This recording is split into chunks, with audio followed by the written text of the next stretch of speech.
Chapitre 76. Jésus chez Doras, mort de Jonas. Je revois la plaine d'Esdrelon, pendant le jour, un jour demi-couvert de fin d'automne. Il a dû pleuvoir pendant la nuit, une de ces premières pluies des tristes mois d'hiver, car la terre est humide sans être boueuse. Et il y a aussi du vent, un vent humide qui arrache les feuilles jaunies et vous pénètre jusqu'aux os, de son souffle imprégné d'humidité. Dans les champs, quelques rares couples de bœufs au labour, ils retournent péniblement la terre grasse de cette plaine fertile pour la préparer au semail.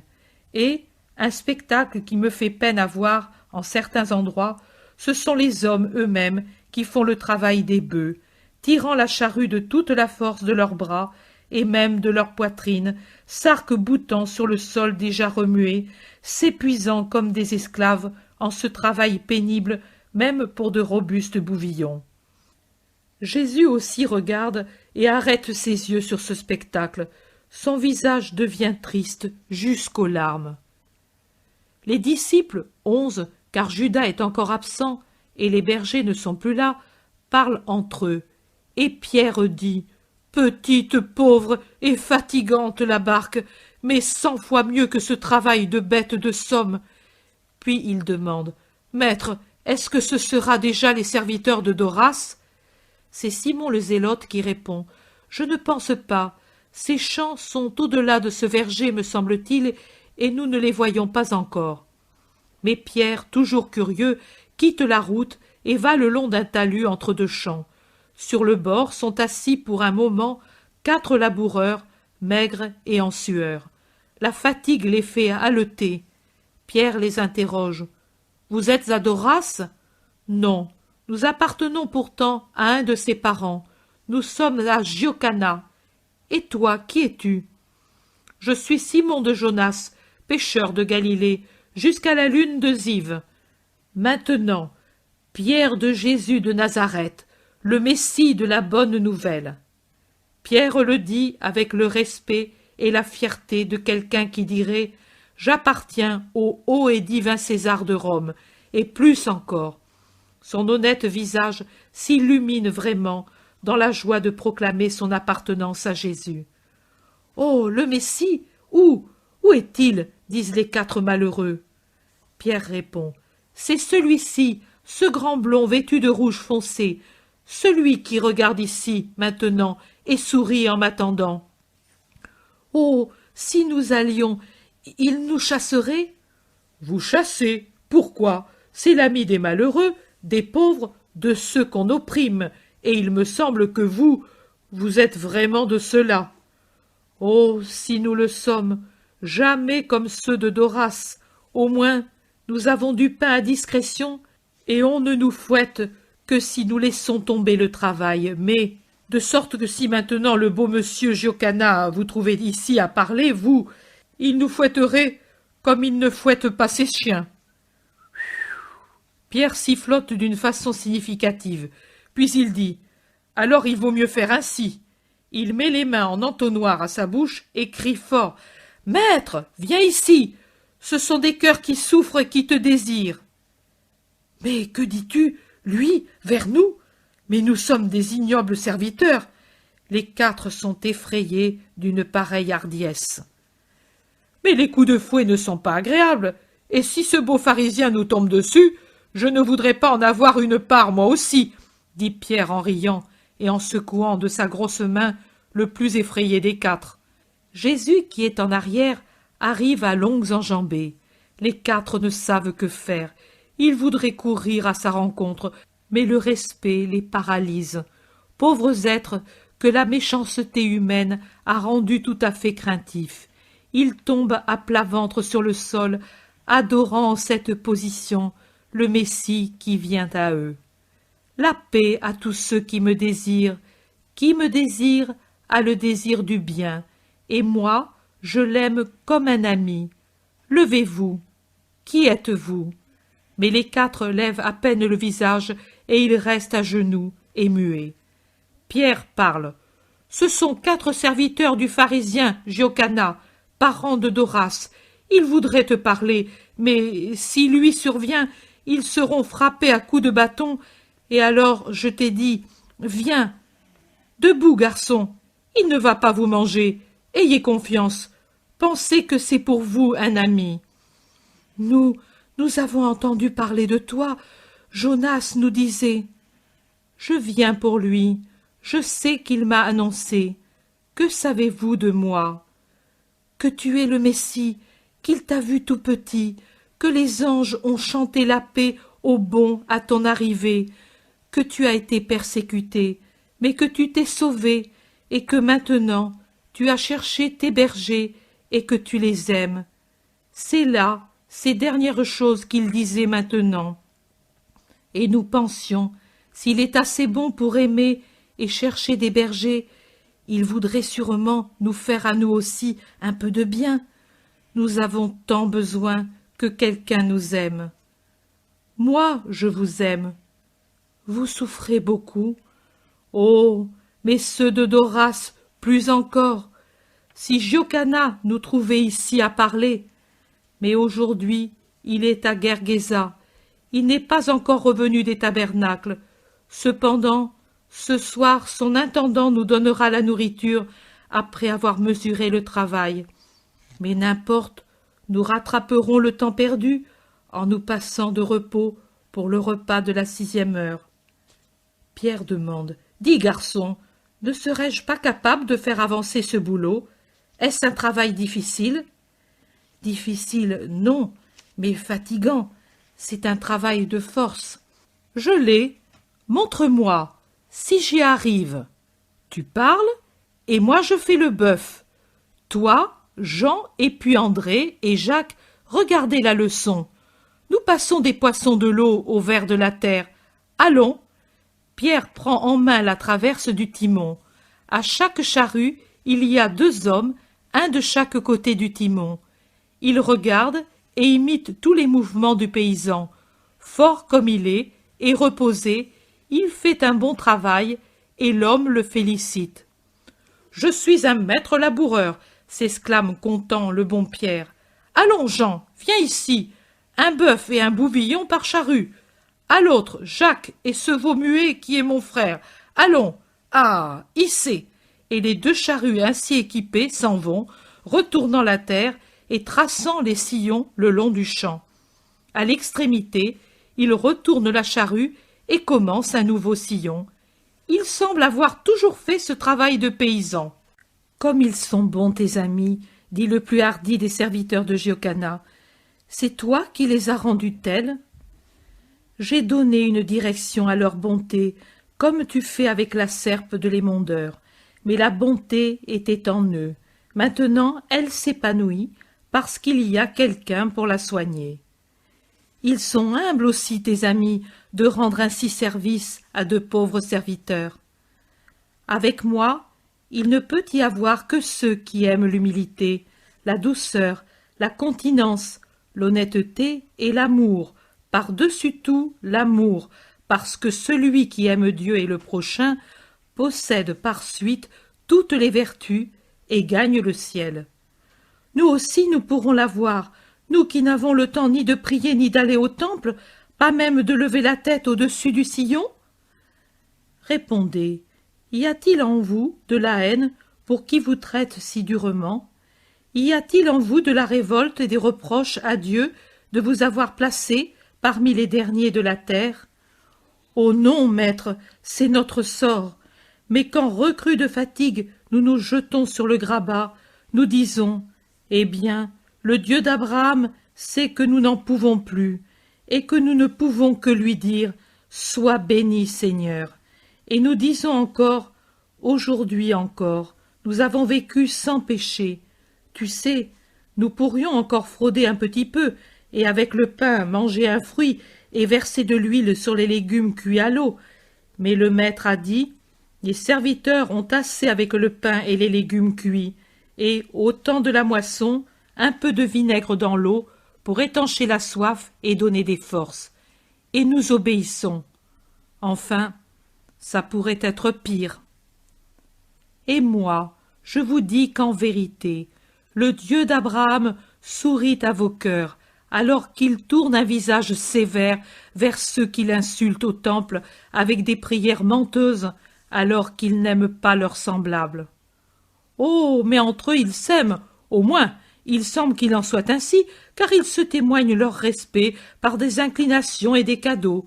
Ce n'est qu'avec nous qu'ils sont sans amour, mais nous sommes différents d'eux, c'est juste. Non, dans le royaume de mon Père, ce n'est pas juste, et la manière de juger sera différente. Ce ne sont pas les riches et les puissants en tant que tels qui auront des honneurs, mais seulement ceux qui auront toujours aimé Dieu, en l'aimant plus qu'eux-mêmes et plus que toute autre chose, comme l'argent, le pouvoir, la femme, la table, et en aimant leurs semblables, que sont tous les hommes, riches comme pauvres, connus comme inconnus, savants ou sans culture, bons ou mauvais. Oui, même les mauvais, il faut les aimer, non pour leur méchanceté, mais par pitié pour leurs âmes qu'ils blessent à mort. Il faut les aimer d'un amour qui supplie le Père céleste de les guérir et de les racheter.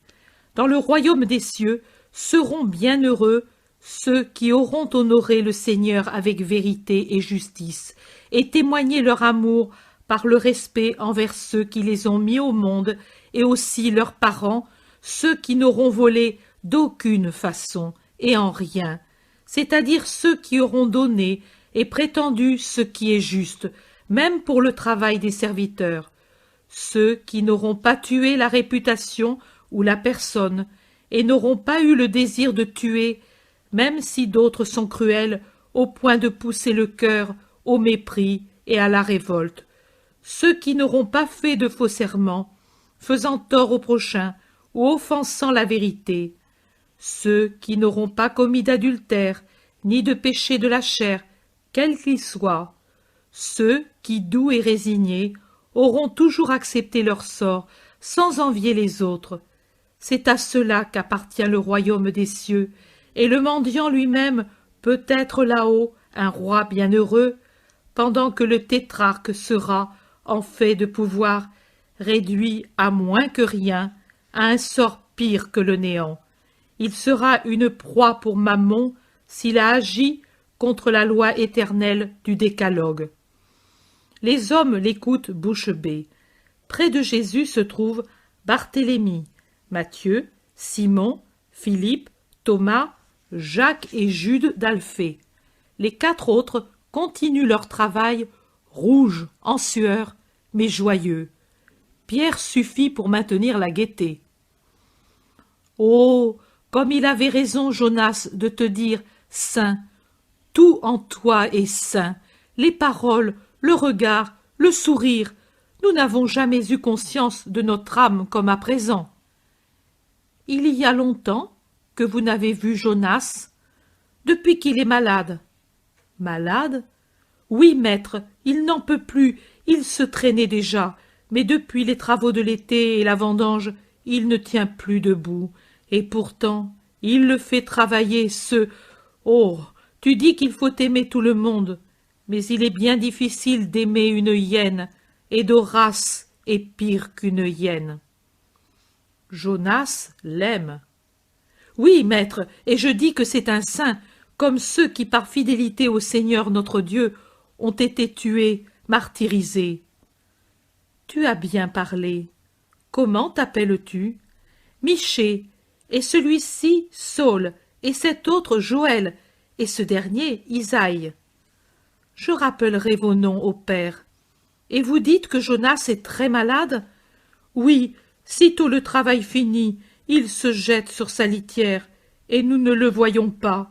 C'est ce que nous disent les autres serviteurs de Doras. Il est au travail à cette heure? S'il tient debout, oui, il devrait se trouver au-delà de cette pommeraie. La récolte de Doras a été bonne. Oh, célèbre dans tout le pays! On a dû étayer les arbres à cause des fruits d'une grosseur miraculeuse, et Doras a dû faire fabriquer de nouvelles cuves, car le raisin ne pouvait trouver place dans celles qu'il avait déjà, tellement il y en avait. Alors Doras aura récompensé son serviteur. Récompensé? Ô Seigneur, comme tu le connais mal! Mais Jonas m'a dit qu'il y a quelques années, il fut frappé à mort pour la perte de quelques grappes, et qu'il devint esclave pour dette, le maître l'ayant accusé de la perte d'un peu de moisson. Cette année qu'il a eu cette miraculeuse abondance, il aurait donc dû le récompenser.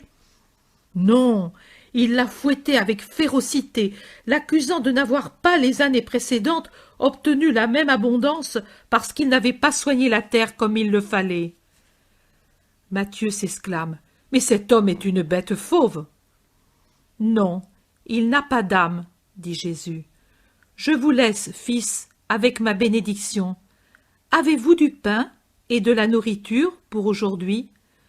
Nous avons ce pain, et il montre une miche de pain noir qu'il tire d'un sac jeté par terre. Prenez ma nourriture, je n'ai que cela, mais je suis chez Doras aujourd'hui et... Toi, chez Doras? Oui, pour racheter Jonas. Vous ne le saviez pas? Personne ne sait rien ici. Mais méfie-toi, maître, tu es comme une brebis dans l'antre du loup. Il ne pourra me faire rien du tout. Prenez ma nourriture. Jacques, donne ce que nous avons, même notre vin. Réjouissez-vous un peu, vous aussi, pauvres amis. C'est pour l'âme et pour le corps. Pierre, allons. Pierre, j'arrive, maître. Il n'y a plus que ce sillon à finir. Et il court vers Jésus, congestionné par la fatigue. Il s'essuie avec son manteau qu'il avait quitté. Il le reprend et rit heureux. Les quatre n'en finissent plus de remercier. Tu passeras par ici, maître? Oui, attendez-moi. Vous saluerez Jonas. Pouvez-vous le faire? Oh oui, le champ devait être labouré pour ce soir. Il y a plus des 2/3 de fait. Si bien et si vite fait. Ils sont forts, tes amis. Dieu vous bénisse. Aujourd'hui, pour nous, c'est beaucoup plus que la fête des azimes. Oh, que Dieu vous bénisse tous, tous, tous. Jésus s'en va tout droit à la pommeraie. Il la traverse, arrive au champ de Doras. D'autres paysans sont à la charrue ou courbés pour débarrasser les sillons des herbes arrachées. Mais Jonas n'y est pas. On reconnaît Jésus et, sans quitter le travail, les hommes le saluent. Où est Jonas? Après 2 heures, il est tombé sur le sillon et on l'a transporté à la maison. Pauvre Jonas, il n'a plus que peu de temps à souffrir. Il est vraiment à bout. Jamais plus nous n'aurons un ami meilleur. Vous m'avez sur terre, et lui dans le sein d'Abraham. Les morts aiment les vivants d'un double amour, le leur et celui qu'ils reçoivent, se trouvant avec Dieu, amour parfait par conséquent. Oh, va tout de suite vers lui, qu'il te voie en sa souffrance. Jésus bénit et s'en va. Les disciples demandent « Et maintenant, que vas-tu faire? Que diras-tu à Doras ?» J'irai comme si je ne savais rien. Si lui se voit surpris, il est capable de s'acharner sur Jonas et sur ses serviteurs. Pierre dit à Simon « Ton ami a raison, c'est un chacal !» Celui-ci répond « Lazare ne dit jamais que la vérité, et ce n'est pas un médisant. Tu le connaîtras et l'aimeras. » On voit la maison du pharisien, large, basse, mais bien bâtie, au milieu d'un verger actuellement dégarni. Maison de campagne, mais riche et pratique. Pierre et Simon vont en avant pour avertir. Doras sort. C'est un vieux, au profil dur de vieux rapace. Un regard ironique, une bouche de serpent, qui esquisse un sourire faux dans sa barbe plutôt blanche que noire. « Salut Jésus !» dit-il en un salut familier et visiblement dédaigneux. Jésus ne dit pas « paix », mais répond « que ton salut te revienne ». « Entre, la maison t'accueille, tu es ponctuel comme un roi. »« Comme un homme honnête, » réplique Jésus. Doras rit comme si c'était une plaisanterie. Jésus se retourne et dit aux disciples qui ne sont pas invités « Entrez, ce sont mes amis. » Qu'il vienne. Mais celui-ci, n'est-ce pas le Gabelon, fils d'Alphée? C'est Matthieu, disciple du Christ, dit Jésus, sur un ton que l'autre comprend, et il se met à rire jaune plus qu'auparavant. Doras voudrait écraser le pauvre maître galiléen sous l'opulence de sa maison, dont l'intérieur est vraiment fastueux et glacial. Les serviteurs semblent des esclaves.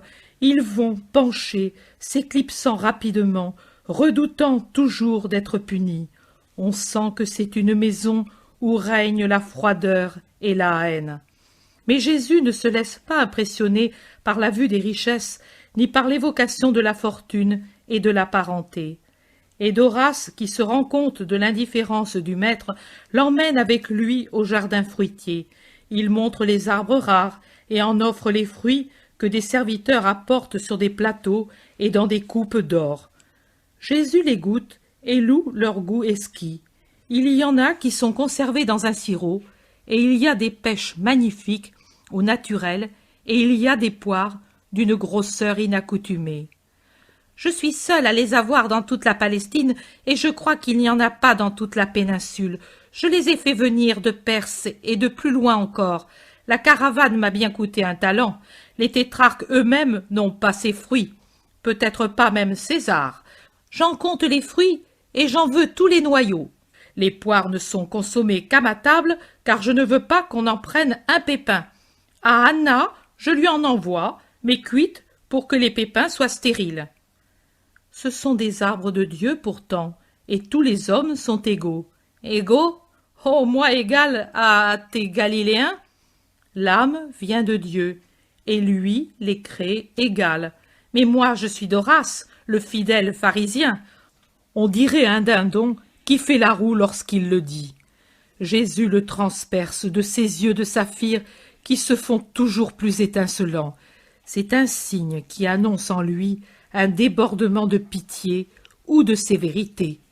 Jésus est beaucoup plus grand que Doras et le domine, imposant dans son habit pourpre près du pharisien, petit, un peu voûté, parcheminé, dans son habit d'une ampleur et d'une abondance de franges impressionnantes. Doras, après quelques instants d'auto-admiration de sa personne, s'écrie « Cependant, Jésus, pourquoi envoyer dans la maison de Doras le pur pharisien Lazare, le frère d'une prostituée? Il est ton ami, Lazare, mais tu ne dois pas. Ne sais-tu pas qu'il est anathème parce que sa sœur Marie est prostituée? Je ne connais que Lazare et sa conduite qui est honnête. Mais le monde se souvient du péché de cette maison et considère que la tache en rejaillit sur les amis. N'y va pas.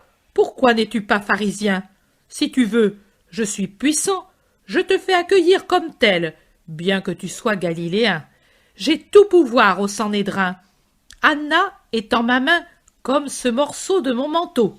On te craindrait davantage. Je veux seulement qu'on m'aime. Je t'aimerai. Tu vois que déjà je t'aime en accédant à ton désir et en te donnant Jonas. Je l'ai payé. C'est vrai, et je me suis étonnée que tu puisses verser une telle somme. Non pas moi, mais un ami pour moi. Bien, bien, je ne fais pas d'enquête. Je dis, tu vois que je t'aime et que je veux te faire plaisir. Tu auras Jonas après le repas. Il faut que ce soit toi pour que je fasse ce sacrifice. Et il rit de son rire cruel.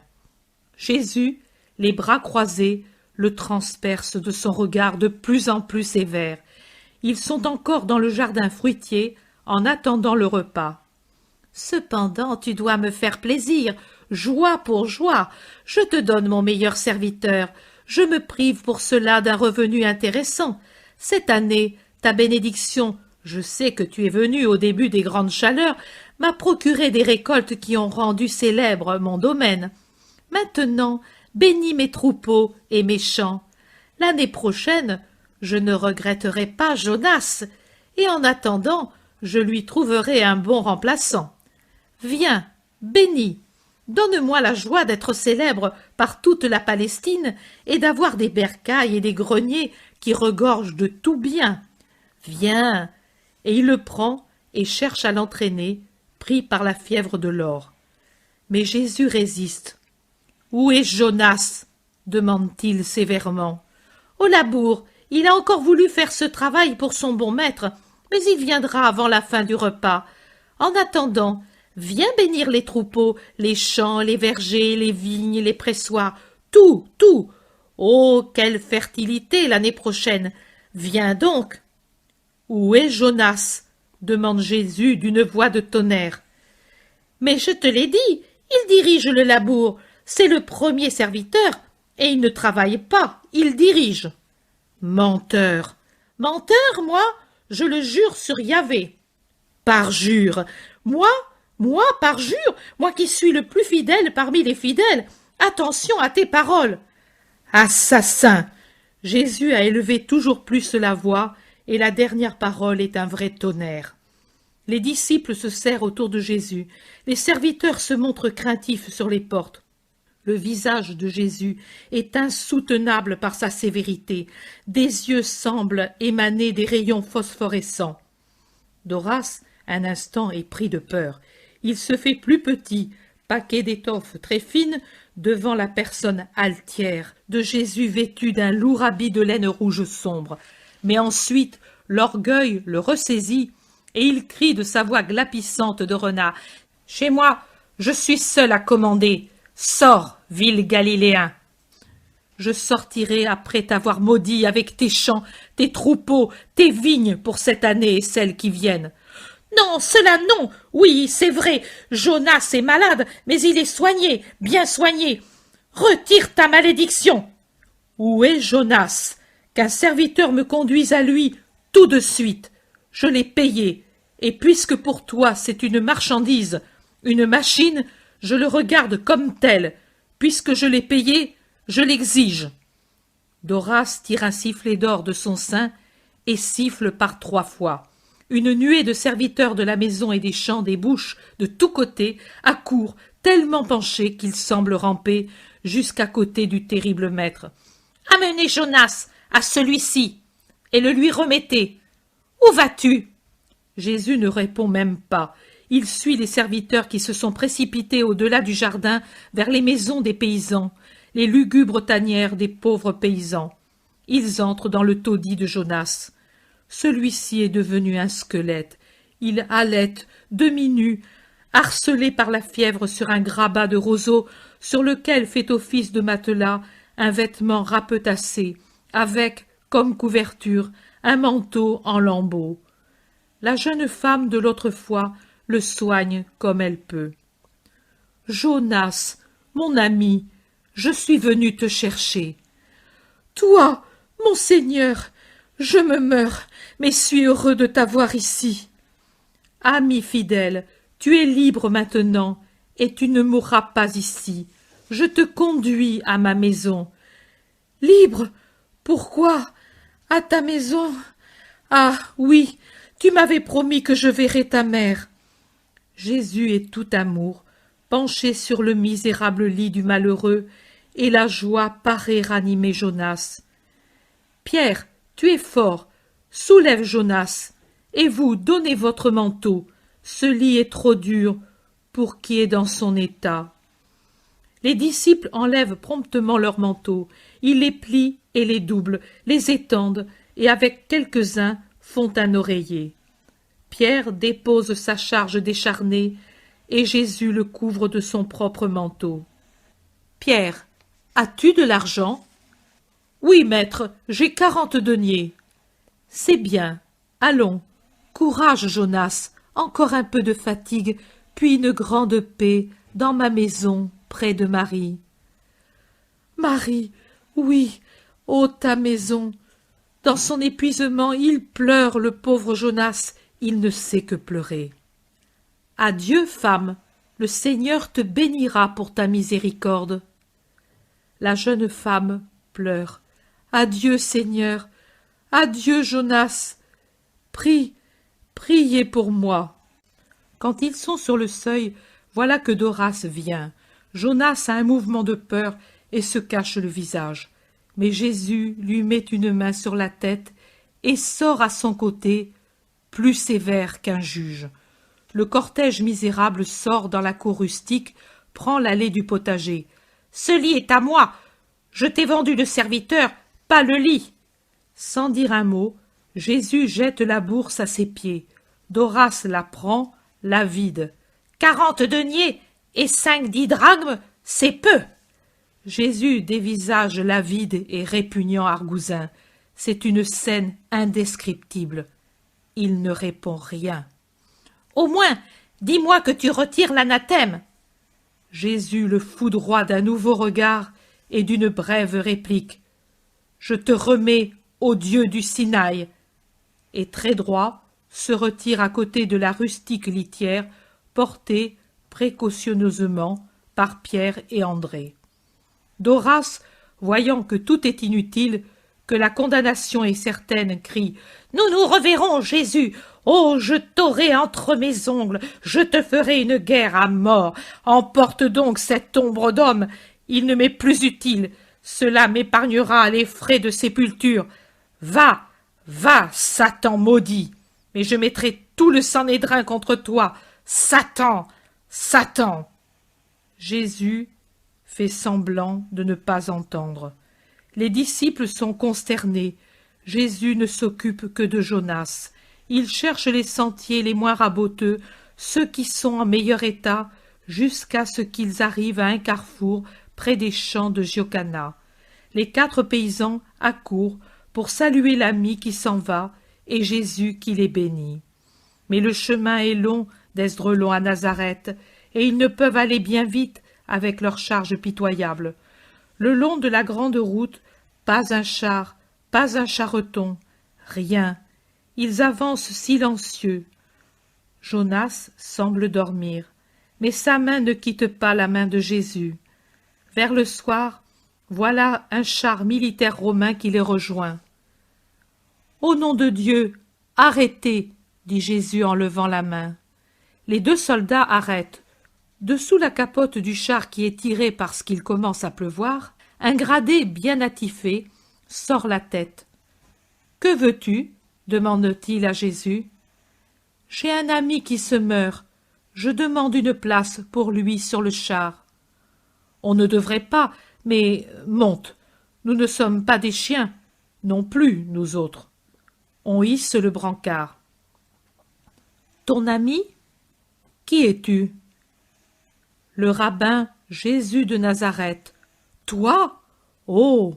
Le gradé le regarde curieusement. « Si c'est toi, alors montez aussi nombreux que vous le pouvez. Suffit qu'on ne vous voie pas. C'est la consigne. Mais au-dessus de la consigne, il y a l'humanité, pas vrai ? Et toi, tu es bon, je le sais. Et nous, soldats, nous savons tout. Comment je le sais ? Même les pierres parlent en bien ou en mal, et nous avons des oreilles pour les entendre, pour servir César. Tu n'es pas un faux Christ comme les autres d'auparavant, séditieux et rebelles. Tu es bon. Rome le sait. Cet homme est très malade. C'est pour cela que je le conduis chez ma mère. Elle n'aura pas longtemps à le soigner. Donne-lui un peu de vin. Il y en a dans cette gourde. Toi, Aquila, fouette les chevaux, et toi, Quintus, donne-moi la ration de miel et de beurre. Elle est à moi, mais elle lui fera du bien.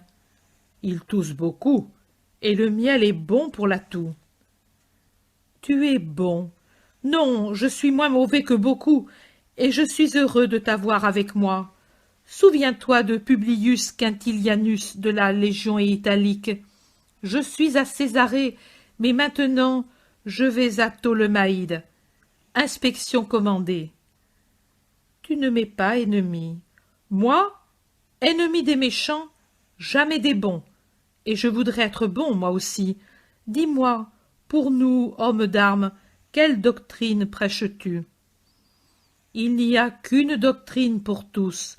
Justice, honnêteté, continence, pitié.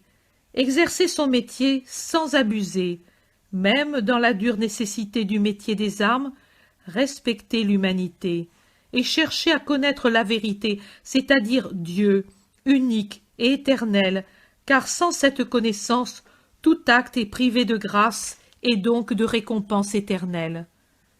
Mais à ma mort, qu'en est-il du bien que j'ai fait?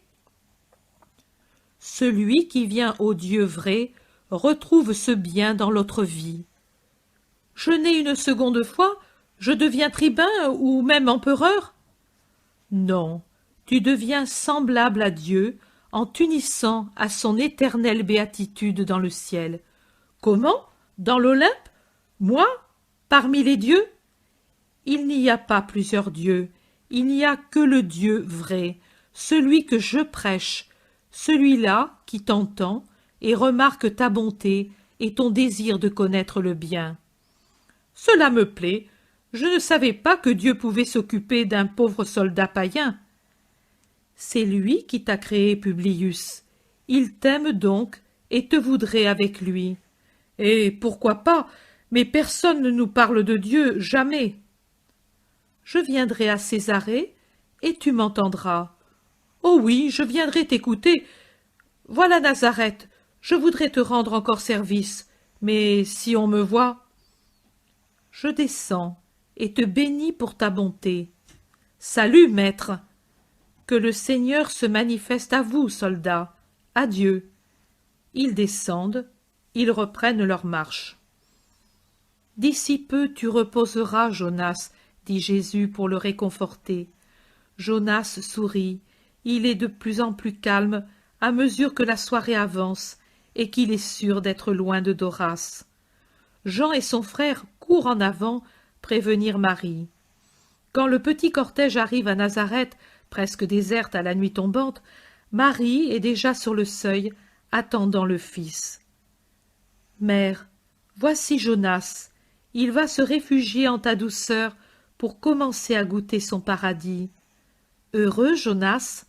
Heureux, heureux, murmure comme en une extase l'homme épuisé. On le porte dans la petite pièce où est mort Joseph. Tu es sur le lit de mon père. Ici, c'est la mère, et ici, c'est moi. Tu vois, Nazareth devient Bethléem. Toi, maintenant, tu es le petit Jésus entre deux qui t'aiment bien, et ceux-ci sont ceux qui vénèrent en toi le serviteur fidèle. Les anges, tu ne les vois pas, mais ils volent au-dessus de toi avec leurs ailes de lumière et chantent les paroles du psaume de la naissance. Jésus coule sa douceur sur le pauvre Jonas qui s'affaiblit d'instant en instant. Il semble avoir résisté jusqu'à ce moment pour mourir ici, mais il est bien heureux. Il sourit, cherche à baiser la main de Jésus, celle de Marie, à parler, mais l'épuisement brise sa parole. Marie le réconforte comme une mère, et lui répète « Oui, oui », avec son sourire bienheureux dans son visage décharné. Les disciples à la porte du jardin observent en silence, profondément émus. Dieu a exaucé ton long désir, l'étoile de ta longue nuit est devenue l'étoile de ton éternel matin. Tu connais son nom, dit Jésus. Jésus, le tien, ô Jésus, les anges, qui est-ce qui me chante l'hymne angélique? Mon âme l'entend, mais mon oreille aussi voudrait l'écouter. Qui pour m'endormir heureux? J'ai tant sommeil, j'ai tant supporté, tant de larmes, tant d'insultes. Doras, je le pardonne, mais je ne veux pas entendre sa voix, et je l'entends. C'est comme la voix de Satan près de moi qui vais mourir. Qui me couvrira cette voix avec les paroles venues du paradis? Et Marie, sur le même air que sa berceuse, chante doucement « Gloire à Dieu au plus haut des cieux, et paix aux hommes ici-bas ». Elle le répète 2 ou 3 fois, parce qu'elle voit que Jonas se calme en l'entendant. « Doras ne parle plus, dit-il après quelque temps. Seuls les anges. Il y avait un bébé, dans une mangeoire, entre un bœuf et un âne, et c'était le Messie, et je l'ai adoré, et avec lui, il y avait Joseph et Marie. La voix s'éteint en un bref gargouillis, et le silence lui succède. Paix au ciel, à l'homme de bonne volonté. Il est mort, nous le mettrons dans notre pauvre tombeau. Il mérite d'attendre la résurrection des morts près du juste, mon Père, dit Jésus. Et toute la vision s'arrête pendant que, prévenue par je ne sais qui, Marie d'Alphée arrive. Chapitre 77. Jésus dans la maison de Jacob, près du lac Méron. Je dirais que, en plus du lac de Galilée et de la mer Morte, la Palestine possède un autre petit lac ou un étang, un miroir d'eau, en somme, dont j'ignore le nom. Je ne vaux rien en fait d'évaluation, mais au coup d'œil, je dirais que ce petit plan d'eau peut avoir 3 kilomètres sur 2 environ. C'est peu, bien peu de choses, comme on voit, mais il est gracieux dans son cadre de verdure. C'est un miroir si azuré et si tranquille qu'on dirait une grande écaille d'émail céleste, avec au centre une coloration plus claire et légèrement mouvante, due sans doute au courant du fleuve qui s'y jette au nord pour en sortir au sud. À cause de la faible profondeur du lac, le courant le traverse comme une veine vivante au milieu d'une eau stagnante, faisant remarquer sa présence par une couleur différente et une légère agitation de ses eaux. Pas de bateau à voile sur ce petit lac, mais seulement quelques petites barques d'où un pêcheur solitaire descend ou retire ses nasses ou qu'emprunte un voyageur pour raccourcir sa route, et des troupeaux, des troupeaux, des troupeaux qui descendent certainement des pâturages de montagne à cause de l'automne qui avance et paissent sur les rives dans les prés où l'herbe est verte et grasse. À la pointe sud du lac, dont la forme est ovale, passe une grande route qui s'allonge de l'est à l'ouest, ou plutôt du nord-est au sud-ouest. Elle est assez bien entretenue et fréquentée par des voyageurs qui se rendent dans les pays disséminés dans la région. C'est sur cette route que Jésus s'avance avec les siens. La journée est plutôt sombre, et Pierre fait une observation. Il valait mieux ne pas aller chez cette femme. Les jours deviennent de plus en plus courts et sombres.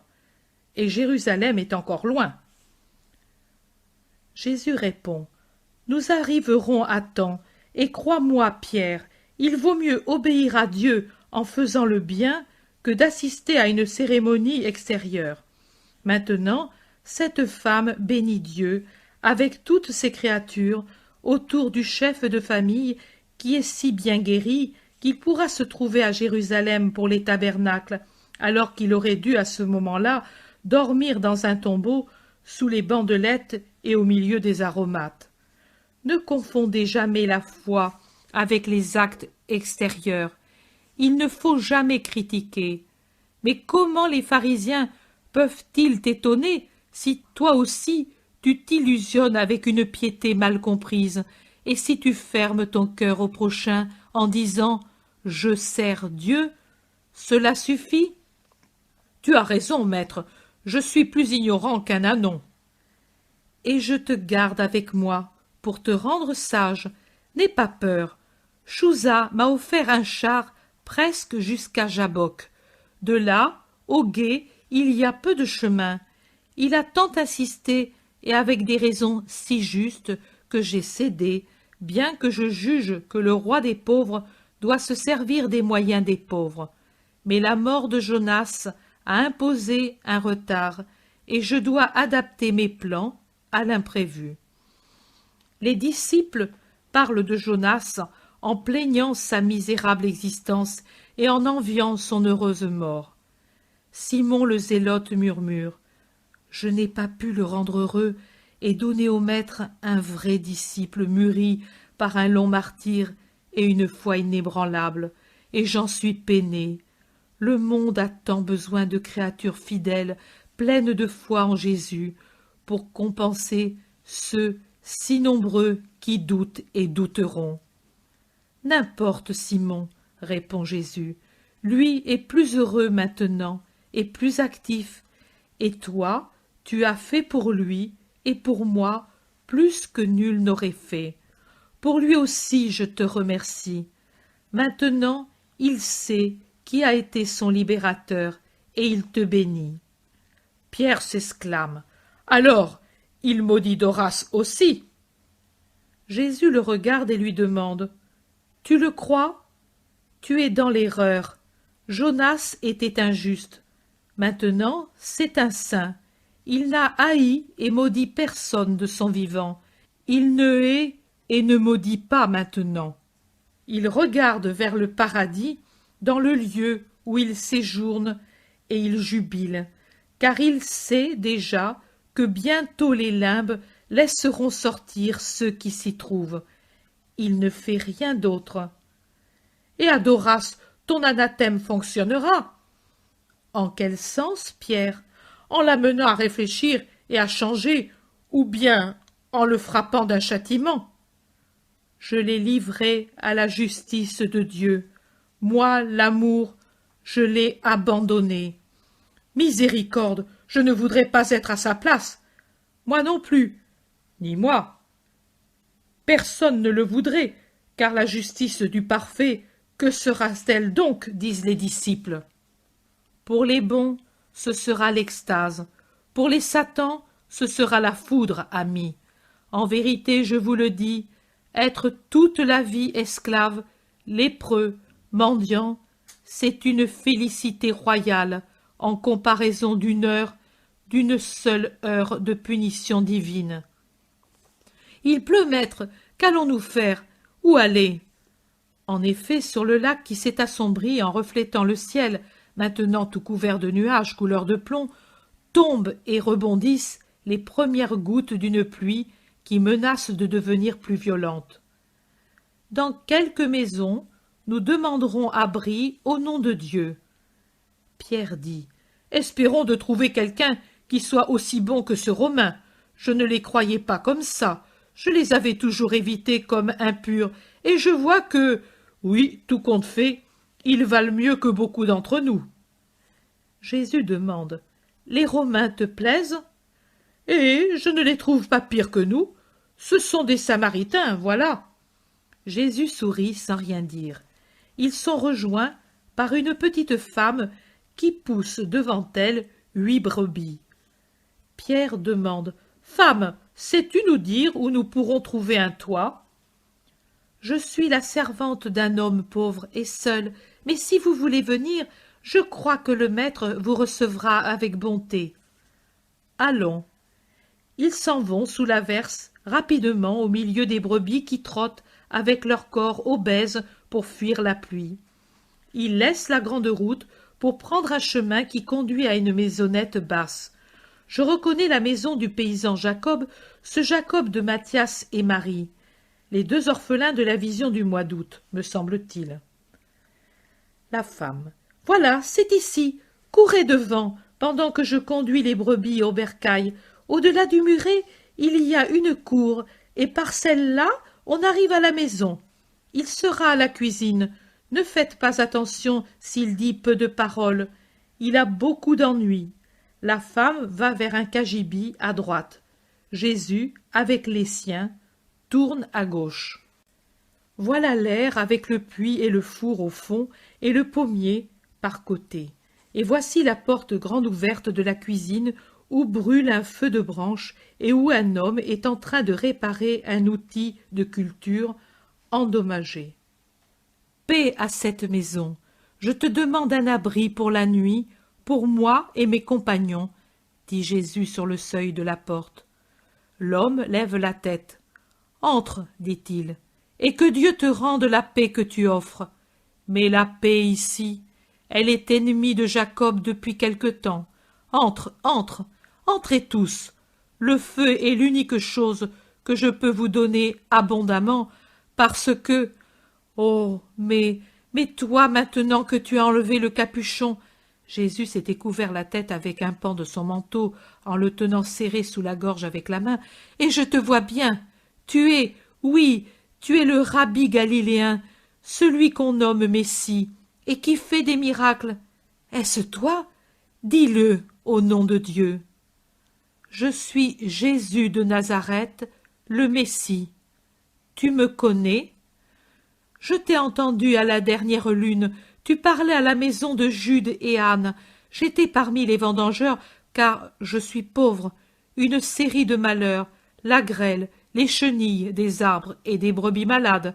Pour moi qui suis seule avec une servante, mon avoir me suffisait. Mais maintenant, j'ai fait des dettes, parce que le malheur s'acharne sur moi. Pour ne pas vendre toutes mes brebis, j'ai travaillé dans la maison des autres, et puis mes champs. On aurait dit que la guerre y était passée, tant ils étaient brûlés, et tant étaient stériles les vignes et les oliviers. Depuis la mort de ma femme, cela fait 6 ans, on dirait que Mammon s'amuse à mes dépens. Tu vois, je suis en train de travailler après cette charrue, mais elle a le bois tout abîmé. Comment faire? Je ne suis pas du métier, et je rattache, mais cela ne sert à rien. Je dois encore regarder aussi à ma bourse maintenant. Je vais vendre une autre brebis pour réparer les outils. Le toit fait haut, mais les champs m'inquiètent plus que la maison. C'est dommage, les brebis sont toutes pleines. J'espérais reconstituer le troupeau, mais je vois que je viens apporter des ennuis, là où il y en a déjà tant. Des ennuis? Toi? Non, je t'ai entendu parler, et au fond du cœur m'est resté ce que tu disais. C'est vrai que j'ai travaillé honnêtement, et pourtant. Mais je pense que peut-être je n'étais pas assez bon. Je pense que peut-être celle qui était bonne, c'était ma femme, qui avait pitié de tout le monde. Pauvre Lia, morte trop vite pour son homme. Je pense que la prospérité de ces temps-là venait du ciel avec elle. Et je veux devenir meilleur pour pratiquer ce que tu dis et imiter mon épouse. Et je ne demande pas grand-chose. De rester seulement dans cette maison où elle est morte, où moi je suis né, et d'avoir du pain pour moi et la servante qui remplace ma femme. Elle fait la bergère et m'aide comme elle peut. Je n'ai plus de serviteurs. J'en avais 2, et ils me suffisaient, en travaillant moi aussi au champ et à l'oliveraie. Mais je n'ai plus de pain que pour moi, et encore bien peu. Ne te prive pas de pain pour nous. Non, maître, si je n'en avais qu'une bouchée, je te la donnerais. C'est un honneur pour moi de t'avoir. Je ne l'aurais jamais espéré, mais je dis mes misères parce que tu es bon et que tu comprends. Oui, je comprends. Donne-moi ce marteau, ce n'est pas comme ça qu'il faut faire, tu abîmes le bois. Donne-moi aussi ce poinçon, mais après l'avoir rougi au feu. Il percera mieux le bois, et nous y passerons sans difficulté une cheville de fer. Laisse-moi faire, je travaillais le bois. Toi? Travailler pour moi? Non. Laisse-moi faire, tu m'abrites, moi je t'aide. Il faut s'aimer entre hommes en donnant chacun ce qu'il peut. Tu donnes la paix, tu donnes la sagesse, tu donnes le miracle, tu donnes déjà beaucoup, beaucoup. Je donne aussi le travail. Allons, obéis. Et Jésus, qui n'a gardé que son habit, travaille rapidement et pratiquement au timon abîmé. Il perce, il attache, il cheville, laissez jusqu'à ce qu'il le voie solide. Il pourra encore travailler longtemps, jusqu'à l'année prochaine, et alors tu pourras le changer. Je le crois bien, cette charrue est passée par tes mains et me bénira la terre. Ce n'est pas pour cela, Jacob, qu'elle sera bénie. Pourquoi alors, mon Seigneur? Parce que tu uses de miséricorde. Tu ne te renfermes pas dans la rancœur de l'égoïsme et de l'envie, mais tu reçois mon enseignement et le mets en pratique. Bienheureux les miséricordieux, ils obtiendront miséricorde. En quoi j'en use pour toi, mon Seigneur? C'est à peine si j'ai une place et la nourriture dont tu as besoin. Je n'ai que la bonne volonté, et jamais je n'ai tant souffert d'être pauvre pour n'avoir pas de quoi faire honneur à toi et à tes amis. C'est assez de ton désir. En vérité, je te dis que même un seul verre d'eau donné en mon nom est une grande chose aux yeux de Dieu. J'étais un voyageur fatigué sous la bourrasque, tu m'as abrité. L'heure du repas arrive, et tu me dis, je t'offre ce que j'ai. La nuit descend, et tu m'offres un toit ami. Que veux-tu faire de plus? Fais confiance, Jacob. Le Fils de l'homme ne regarde pas au luxe de la réception et de la nourriture, il regarde au sentiment du cœur. Le Fils de Dieu dit au Père, « Père, bénis mes bienfaiteurs et tous ceux qui, en mon nom, sont miséricordieux pour leurs frères. » Cela, je le dis pour toi. Pendant que Jésus travaillait à la herse, la servante a parlé avec le maître et elle revient avec du pain, du lait qu'elle vient de traire, quelques pommes ratatinées et un plateau d'olives. « Je n'ai rien de plus, » dit l'homme en s'excusant. « Oh, moi je vois parmi ta nourriture une nourriture que tu ne vois pas, et je m'en nourris, car elle a une saveur céleste. » Tu te nourris peut-être, toi, fils de Dieu, d'une nourriture que t'apportent les anges. Peut-être tu vis d'un pain spirituel. Oui, l'esprit vaut plus que le corps, et pas seulement en moi. Mais je ne me nourris pas de pain angélique, bien plutôt de l'amour du Père et des hommes. Je le trouve aussi sur ta table, et j'en bénis le Père qui par amour m'a conduit à toi. Et je te bénis de m'accueillir avec amour et de me donner l'amour. Voilà ma nourriture avec l'exécution de la volonté de mon Père. Bénis alors et fais l'offrande de la nourriture à Dieu, à ma place. Aujourd'hui tu es pour moi le chef de famille et toujours tu seras mon maître et mon ami. Jésus prend le pain et l'offre en le tenant haut levé entre ses mains. Il prie avec un psaume, je crois. Puis il s'assied, rompt le pain et le distribue. Tout se termine ainsi.